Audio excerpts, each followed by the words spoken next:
یہاں کی کوئی اچھی بات اس معاشرے کی، اس ملک کی، جو آپ چاہتے ہیں کہ پاکستان میں بھی ہو لیکن نظر نہیں آتا؟ یہاں پہ انصاف ملتا ہے. اور پاکستان کی کوئی اچھی بات جو آپ چاہتے ہیں یہاں پر بھی ہو لیکن نظر نہیں آتی؟ شرم اور حیا جو پاکستان کی فیملیز کے اندر اور ہماری مائیں بہنوں کے اندر، وہ یہاں پہ شاید کم ہے کلچر کے اندر. نوعیت کا سوال پوچھ سکتا ہوں؟ بالکل پوچھیں. ہاؤس آف لارڈز کے ممبر کے طور پر آپ کی سیلری کتنی ہے جو حکومت کی طرف سے ملتی ہے؟ حکومت کی طرف سے یہاں پہ ہر روز کے 300 پاؤنڈ مجھے ملتے ہیں، ٹیکس فری ہیں. یعنی کہ مہینے کی کل کتنی ہوگی آپ کی؟ یہ یعنی پچھلے مہینے کی 6000 تھی، کبھی 5000 ہوتی ہے، کبھی 6 ہوتی ہے، کبھی تھوڑی ڈپینڈ. حکومت کی طرف سے سیلری ملتی ہے، سیلری آپ کو خود سے اپنا ذریعہ آمدن کوئی بنانے کی ضرورت نہیں ہے، آپ آرام سے بیٹھ کے سیاست کر سکتے ہیں. بالکل صحیح ہے، لیکن میری اپنی ذاتی بزنس بھی ہے الحمدللہ، پراپرٹی کی بزنس ہے الحمدللہ. میں پاکستان میں ایک ایم این اے کی کتنی تنخواہ ہے؟ مجھے نہیں پتا.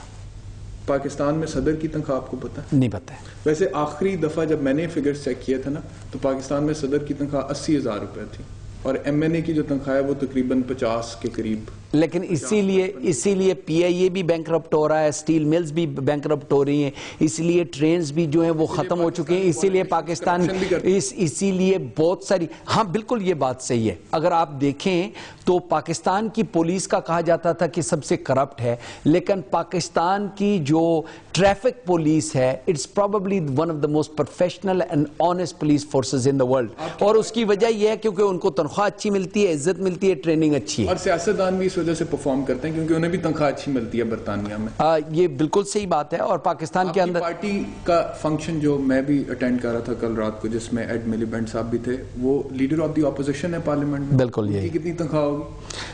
ان کی تنخواہ وہی ہے جو ہر ممبر آف پارلیمنٹ کی تنخواہ ہے. ممبر آف پارلیمنٹ کی تنخواہ تقریباً 75,000 ہے، اور اس کے بعد ان کو جو ایکسپینسز ملتے ہیں، لیکن ان کے ظاہر ہے ان کے آفس کو چلانے کے لیے فنڈ ریزنگ کی جاتی ہے، اور باہر سے فنڈنگ بھی آتی ہے جو جنرل عوام اور ٹریڈ یونین موومنٹ وغیرہ دیتی ہیں، اور جو پارٹی کی ممبرشپ ہے وہ دیتی ہے.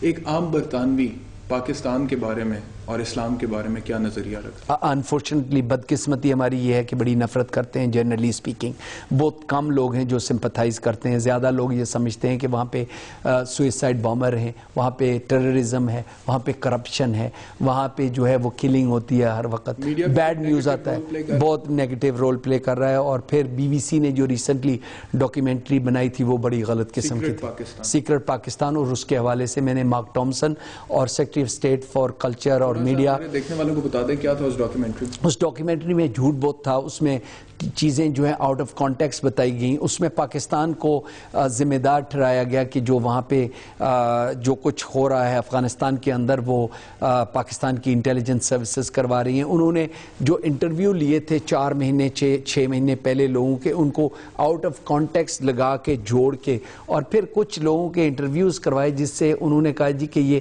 ISI نے ان کو ٹرین کروایا. اور پھر کہا گیا کہ اس لیے ان کو پتا ہے کہ یہ ISI ہے کیونکہ انہوں نے یونیفارم پہنے ہوئے تھے. اور سب کو پتا ہے کہ نان سنس ہے. یہ آؤٹ آف کانٹیکسٹ جوڑا گیا ہے، ایڈٹ کیا گیا ہے، تو یہ تو بڑے سیریس قسم کے. میں نے وہ یہ باتیں لکھی ہیں، لیکن وہ اس کو ڈیفینڈ کر رہے ہیں. وہ کہہ رہے ہیں کہ یہ باتیں صحیح نہیں. آپ نے باتیں کس کو لکھی؟ میں نے ڈائریکٹر جنرل جو BBC کے ہیں، اور پھر اب secretary of state for media and culture, ان کو بھی یہ باتیں لکھی. BBC یہاں کا سرکاری ادارہ، سرکاری ادارہ ہے، لیکن سیمی انڈیپینڈنٹ بھی ہے، کیونکہ اس کا جو ڈائریکٹ گورنمنٹ کا رول وہ BBC نے پاکستان کا امیج خراب کرنے کے لیے یہ ڈاکیومنٹری بنائی. یہ بڑا انفارچونیٹ ہے. اس کی مذمت بھی کی. پاکستان کی حکومت کو آپ نے نوٹیفائی کیا اس حوالے سے؟ مجھے کوئی ضرورت نہیں ہے، میں پاکستان گورنمنٹ کا کوئی ایجنٹ نہیں ہوں. پاکستانی تو ہیں نہیں. وہ میں نے دیکھیں، میں نے یہ کہا تھا میں جب پاکستان ہوتا ہوں تو میں پاکستانی ہوں. یہاں پہ بیٹھ کے میں برٹش پارلیمنٹیرین ہوں اور پاکستانی اوریجن. مجھے ضرورت نہیں ہے. پاکستان گورنمنٹ کو کیا ضرورت ہے؟ وہ مجھے وہ پرسونا نان گراٹا مجھے ڈبل ڈکلیئر کر دیں. بھائی یہ کس وقت وہ کہاں پہ وہ پاکستان والے بھی ایسے ہیں.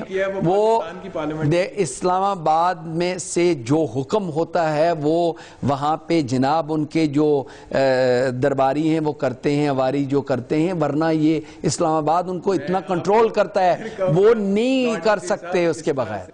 یہ تو ابھی انہوں نے پروف کر کے دکھا دیا ہے میں یہ کہہ رہا ہوں کہ جب آپ پاکستان جائیں گے تو میرا خیال ہے کہ حکومت میں ابھی نہیں جا سکتا ہوں. جب بھی جائیں یا آپ سرکاری لیول پہ انٹریکٹ کرتے ہیں, آپ کبھی ذوالفقار مرزا صاحب کے ساتھ ہوتے ہیں, کبھی نواز شریف صاحب کے ساتھ جہاز میں ہوتے ہیں, کبھی آپ کسی اور میں مولانا فضل الرحمان قاضی حسین احمد, تو میں کہہ رہا ہوں چودھری یہاں پر یہ چودھری اعتزاز حسن بھی یہاں اسی کمیٹی روم میں آگ اگل رہا ہے پاکستان کے خلاف یا پاکستانی معاشرے کے خلاف اور پاکستانی ISI کے خلاف, تو پاکستانی حکومت کو اس کے اوپر بھی پروٹیسٹ کرنا چاہیے آفیشلی. وہ کیا ہے, انہوں نے پاکستان ہائی کمیشن نے کیا ہے, میرا ان کے ساتھ رابطہ رہا ہے.